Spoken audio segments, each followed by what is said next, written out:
Dites-moi, Nick, comment en êtes-vous arrivé là? Vous savez, de la façon la moins originale au monde, ma copine Kate, enfin mon ex-copine maintenant, elle est partie. La douleur était trop intense pour que j'arrive à voir le bout du tunnel, alors j'ai pris un couteau et je vous laisse imaginer la suite. Oui, je vois. Et que s'est-il passé pour que Kate mette fin à votre relation? J'en sais rien, moi. On était heureux ensemble et on vivait le parfait amour. Et il y a un mois, sans crier gare, elle m'a quitté. Mais pas en face à face, non. Elle l'a fait par téléphone.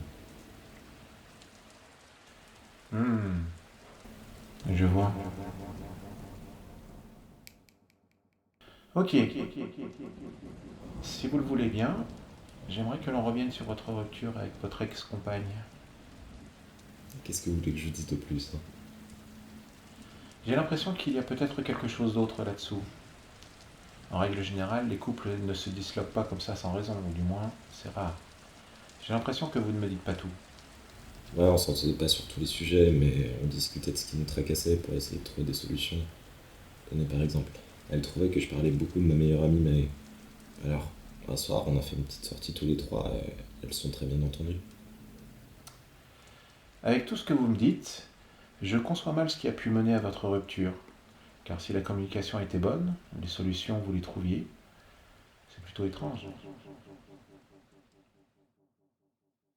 Bien Nicolas, j'aimerais que vous me détailliez plus en profondeur votre séparation avec Kate.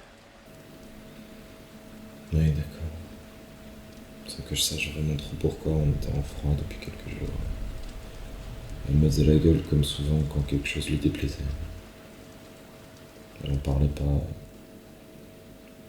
c'était à moi de deviner ce qui la tracassait. Mais comme d'habitude, j'en avais aucune idée.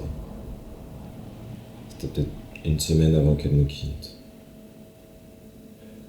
Elle était au cinéma avec des amis à elle et quand le film s'est terminé, elle est venue chez moi pour passer la nuit. Elle avait un projet à terminer pour les cours, donc on n'est pas allé se coucher tout de suite. Pendant qu'elle travaillait, moi je regardais la télé. Et ça se passait très bien. Elle se moquait même de ce que je regardais en plaisantant, mais sortie de nulle part, elle est sortie de ses goûts. Je lui ai demandé ce qui se passait, mais pas de réponse. J'ai un peu insisté, mais toujours rien. Elle semblait m'en vouloir. Et après 1 ou 2 minutes de silence, elle a tout éteint et elle s'est couchée dos à moi sans plus d'explication. Le lendemain, elle avait cours à 1 heure de chez moi. Alors, elle est partie tôt et sans un mot, sans me réveiller et sans me laisser de nouvelles jusqu'au lendemain. Et là, elle était douce, agréable, sans plus d'explications. Moi, je me suis pas posé de questions. C'était pas la première fois que ça m'arrivait.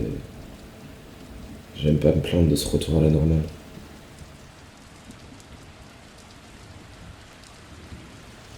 C'est quelques heures après m'avoir envoyé ces messages qu'elle parlait de faire une pause, qu'elle avait besoin d'espace. Moi, j'étais complètement perdu, mais si la seule solution qu'elle voyait pour sauver notre couple, c'était de faire un break, alors pourquoi pas. Sauf que le jour même, dans la soirée, j'étais sorti manger avec mes parents. Et en rentrant le soir, elle avait encore changé d'avis. Cette fois-ci, c'était fini pour de bon. J'ai essayé de l'en dissuader, mais rien à faire. Je l'aimais de tout mon être, mais elle était déjà passée à autre chose depuis longtemps.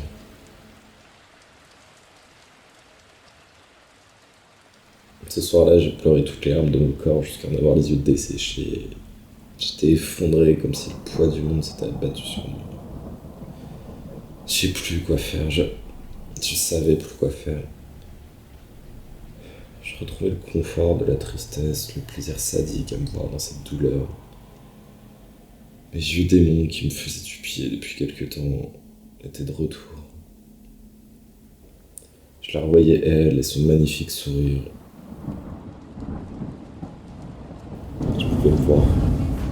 bras ensanglantés dans ma baignoire. Summertime sadness. I just wanted you to know. Je suis sur les rails à attendre le prochain train. Mais tous ces scénarios ne sont que des fantasmes, n'est-ce pas? Ouais, pour le moment.